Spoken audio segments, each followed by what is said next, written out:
Hey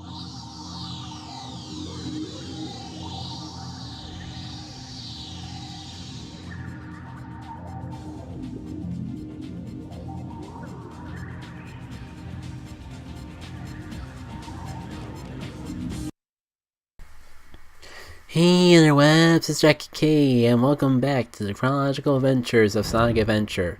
Last time, got Gamma a new toy to play with, and I don't want to talk about the rest of it. We are never speaking of that again. Unlike Gamma's power-up that we got in the last part, which I think it is safe to talk about it in regards to the plot now. Yeah. If I didn't care so much of just showcasing it as much as possible, this would have been the point that I went to the egg carrier and picked it up, I believe. However, bygones are bygones, can't change the past. I'm gonna work with what I got footage-wise. And yes, we are heading up to the top of here, and since the Master Emerald has nothing to do with the plot, wow, I just can't get over how easy that was. Incredible. Sonic, we had to go hunt down a power-up, which thankfully wasn't too far away from the actual thing.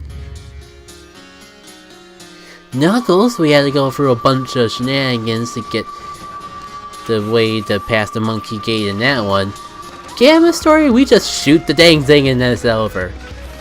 I don't know why I'm going over here.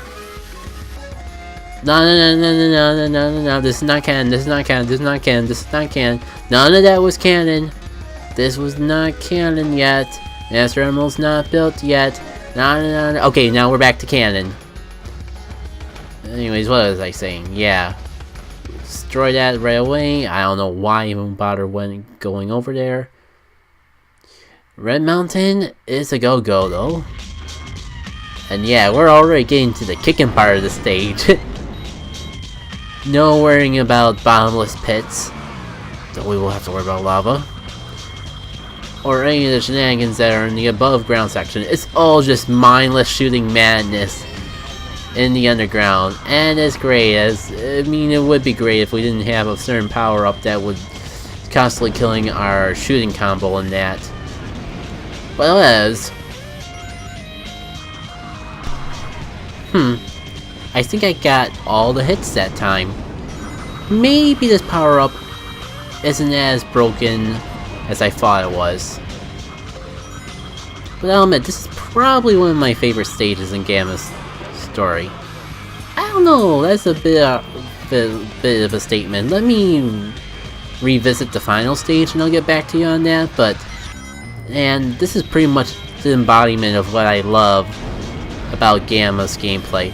Just running rampant through the stages, trying to lock in as many things as possible to get all the shooting points at once.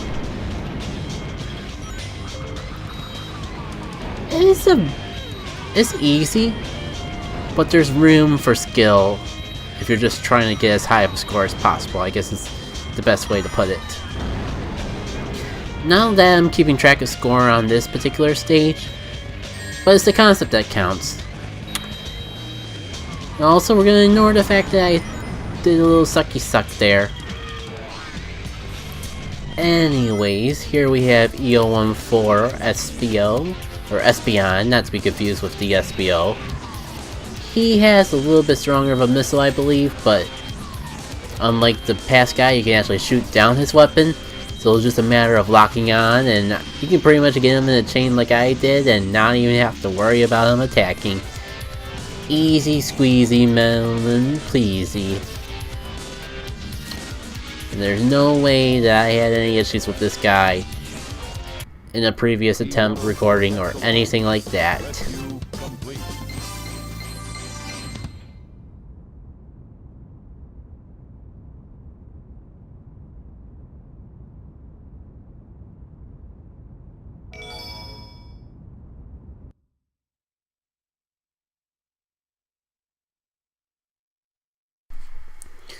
So anyways, this happens right after the cutscene with Amy Rose we saw in the last episode. You get booted right into the Mystic Rooms after this cutscene. And naturally, we're supposed to stay in the Mystic Ruins to move forward with the plot, but just like with Gamma, if we go back to the egg carrier as Amy, there is something new we can get, and it's optional and you can actually go through the whole game without it. What will it be? Well, first, let's take a wild guess at where it could be. Where could we possibly get a power-up on the egg carrier? Surely it's not somewhere we've been already. Actually, it totally is. This monorail will take us right down to the hot shelter-ish area, and I think from there you can take a wild guess at what we gotta do again. No indication that there's even a reason to come back here after the egg carrier has gone down, but yet here we are, heading our way towards the hammer minigame room. Cause yeah, if you get a high score again, you actually get another power-up. Thankfully, our spin ability is gonna make quick work out of it, assuming that I don't go too overboard and keep getting dizzy. But this should help us get it relatively quick, more or less. I think we have to get the score that was on screen, which I believe was 4,000 points. And once we do, we're gonna get the power-up. Actually, you don't need to get 4,000, it's probably 3,000. You get the long hammer!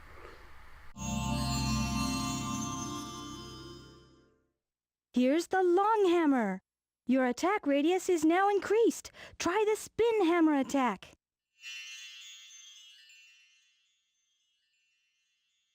Yep, we get an upgrade to the spin attack that we've been so totally been making use out of. As far as I'm concerned, the main thing that you do with this power-up is get higher scores in the hammer minigame. Yay!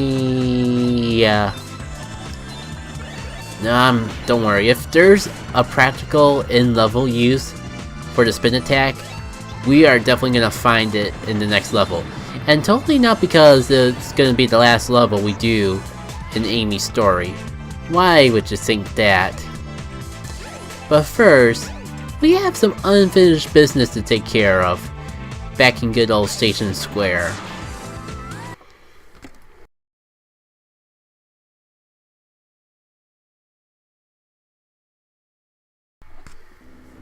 Now, before I deceive you otherwise, normally, right after the cutscene with Tails, you go right into his level. However, if you exit the level, you get taken back to the main hub, and you can actually find some extra dialogue with the characters all around town. I'm not gonna go after all the characters and show that off to you guys. That's more something for the quote-unquote third version of this playthrough that more or less scrapped because I am not good at keeping in touch with my friends.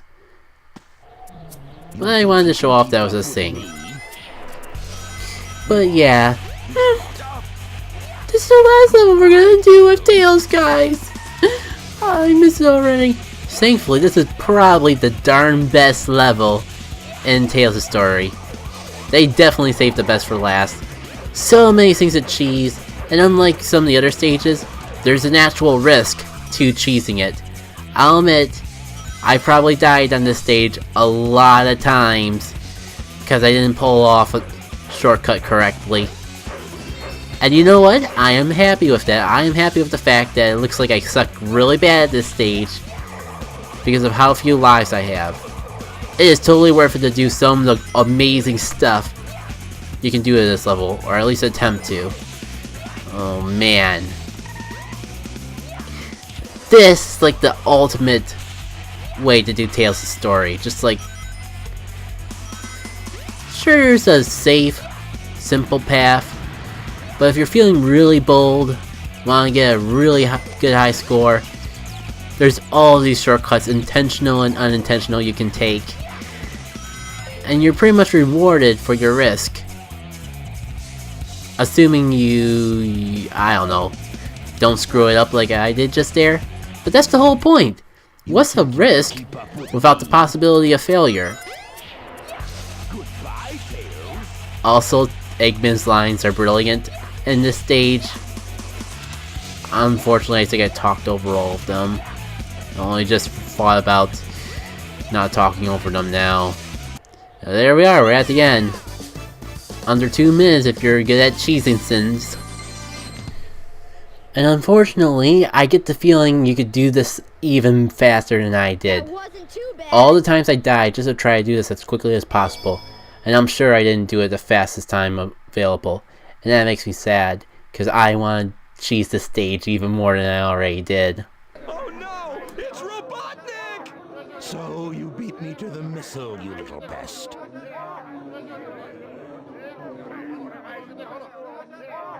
I will make you all pay for this. Let's get out of here!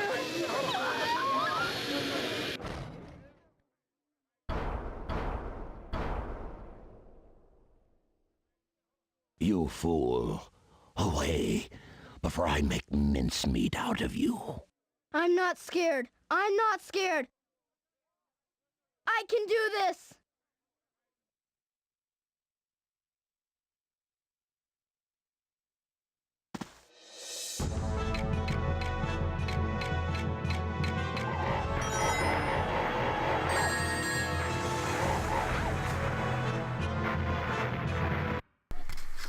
Dang it, past me! Could you at least wait a couple seconds before starting to spin so the people can listen to this amazing music that pretty much brings the epic to this epic final fight? No, of course no. You deserve to have that stupid death. I don't care that there was an invisible wall over the bombs. It's still your own fault for dying. But really, I was trying to get my rings there, and yet I couldn't get to my rings. The freaking explosion was keeping me from getting to the rings, and I was stubborn, didn't get out of the way, just find new rings, and that's how I died. Anyways, this fight, I think it's pretty self-explanatory. Essentially, you have to avoid Eggman's attacks and get close enough to him to start going into his stomping attacks. He won't stomp and create the shockwaves until you get close enough to him. He pretty much stops whatever he's doing when you get underneath him, and after he stomps, there'll be shockwaves, and you have to hit the legs that he stomped with. And then hit his body, like the front of the body past you. Ugh. Man, I just make myself cringe sometimes. So Tails' ability to just infinitely attack makes this really, really easy. You just wait for the shockwaves to be over, then go over to the right side of him, not actual right in the figurative sense, and just jump up on his head and attack him. But it's actually not so bad if you know that he'll always go into the stomping attack when you get close to him, because no matter what he's doing, he tends to stop almost immediately to try to stomp at you, making this boss fight a lot easier than it looks. But with that, we're done with Tails' story.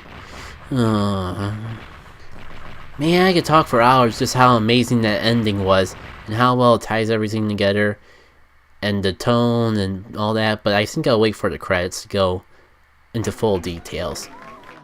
Hey, I did it! You saved the day! You're the best! I did it all by myself.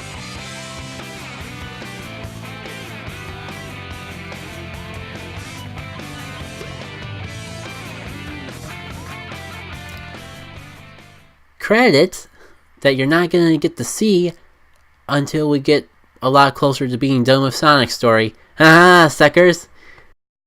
You thought you were finally safe from me gushing over Tails' story? Nope! It'll make more sense why when we get further into Sonic's story. But for now, the ending cutscene doesn't make sense to play until we're pretty much done with Sonic's story.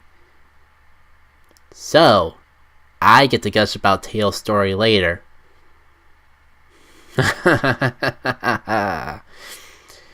in the meantime, we got stuff to go over regarding to Amy Rose. Strange robots have been seen entering and exiting the jungle. Remember when I said that Amy Rose has stuff to do in the Mystic Jungle? Mystic Ruins? Blah. I blanked out there for a moment. Yeah, we're actually gonna go address that now. And I mean, it was really important for me to get that power up when I did. Cause this is the only chance that you get to do it. Like, once you go into this stage, you will not get a chance to get that long hammer. At least during the main story. Well, maybe. I'll admit, I'm not 100% sure if we get thrown right in the cutscene as soon as we get onto the sky deck. But I'm pretty sure we do. And if not, it's very easy to accidentally trigger the cutscene. So I'm just not taking any chances. Plus, this will be the only stage we actually get to use it in. I won't go into any more detail than that.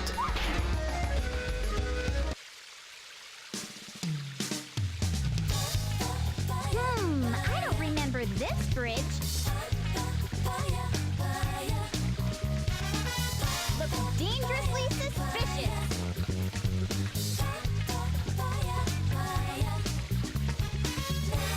Wanna go?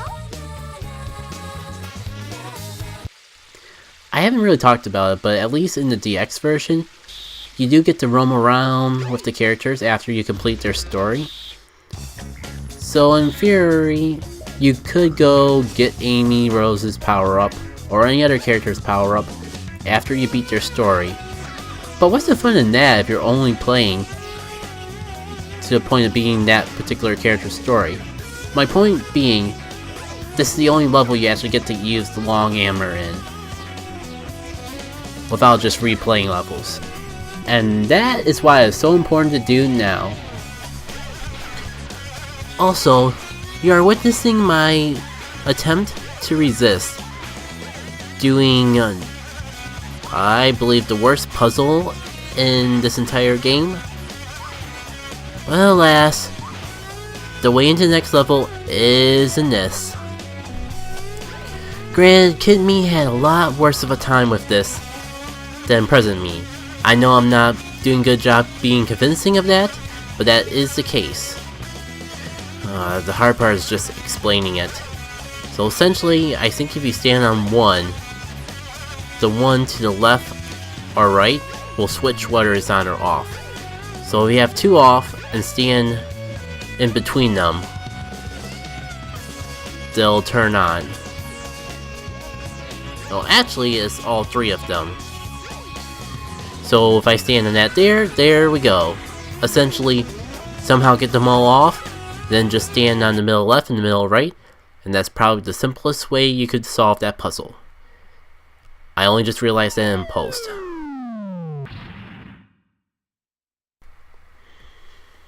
Not you again! He's back! You thought we saw the last of Zero when we got off the 8 carrier? Nope. Somehow this pile of junk survived the 8 carrier. And he's pursuing us one more time. Let's be real though, we can't possibly have an Amy Rose stage without Zero. It's a defining feature of this gameplay type.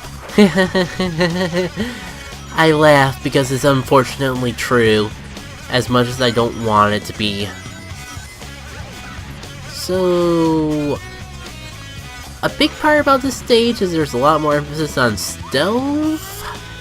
Quote, we'll go into that. You know those robots that trap you and then try to ram into you? For some reason, they're only really ever annoying in Amy stages. It might be because of the robot that's constantly chasing after you, it might be because of how slow Amy is. So even if she breaks free, she might not escape. But I'm just gonna state the facts. No shot! No shot! Yeah. Those lasers, I guess they can be annoying if Zero's chasing after you, but as long as you give yourself enough time to bust them open before getting near them. And here's an element of stealth, quote unquote, in this game. I think Zero's actually supposed to load up here, and you have to avoid him until the elevator comes down. But as you can see, no Zero. And let's be real here. As I've shown all the way back in Twinkle Park, stealth does not work in this game. I'm not hating on stealth.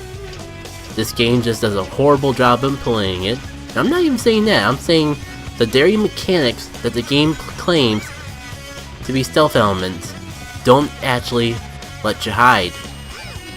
They just make you more vulnerable instead of secluding you away. Kinda like that camera angle. But you know, for good old time's sake, let's do it again. Yeah, Zero wasn't gonna be amused by me hiding in a can in the slightest. It made zero difference. In fact, it only left me more vulnerable because I couldn't whack Zero on the head to defend myself. And this room, the most pointless room in the game. You're supposed to find the right path, but there isn't really a consequence for taking the wrong path. It's just a matter of trial and error. And there's no way to actually know which path is the right path. Maybe it's not randomized and you can just remember, but if you're like me... Oh, you know what? I swear, if it actually turns out to be the room with 3 lights, because I just noticed that each of these doors have a light above them. And so far, there's one with 1 light, one with 2 lights. Okay, good. I was gonna say, if it turned out to be the one with 3 lights all along, and I just made a fool out of myself. Yeah, just reminding people that stealth does not work in this game. I mean, hey, if anyone can show me proof that hiding garbage can works, I'm all for it. And actually, that was the one time the garbage can actually had a use in this entire game. Because as you notice, it actually helped me get up to the upper area that I would normally need a long high jump. Excuse me. I need a high jump to get to. Granted, it's the same move.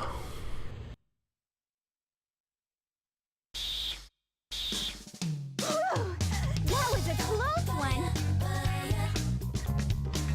I saw no sign of your relatives, Birdie.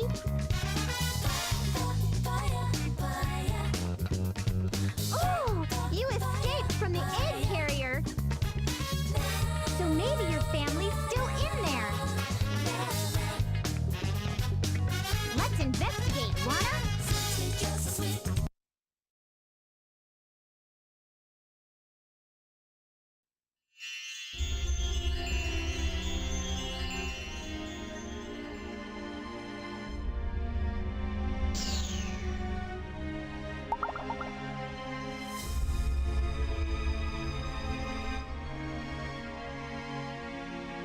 Wow, what's this?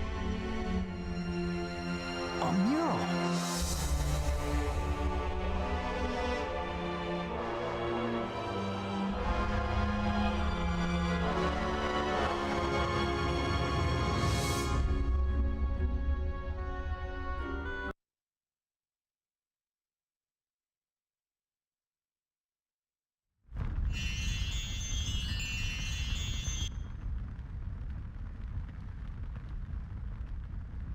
What's this place?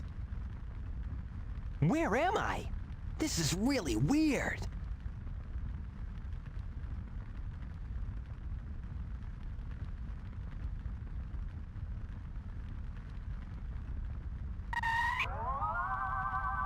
Ready?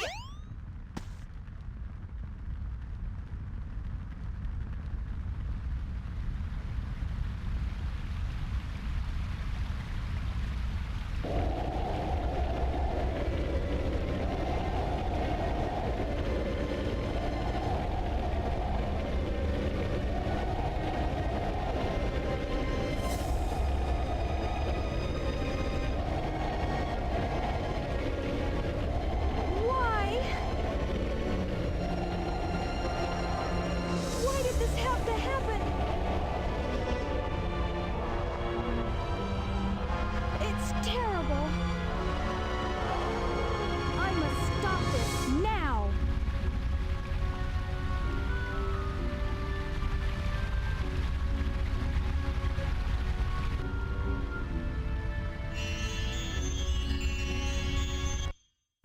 Well, I think that'll just about do it for this edition of the Chronological Adventures of Sonic Adventure. Next time, we continue to investigate with Amy Rose, and unless I pull a tails, we'll be finishing up her story in the next episode as well. We'll also play a bit with Gamma. Until then though, take care.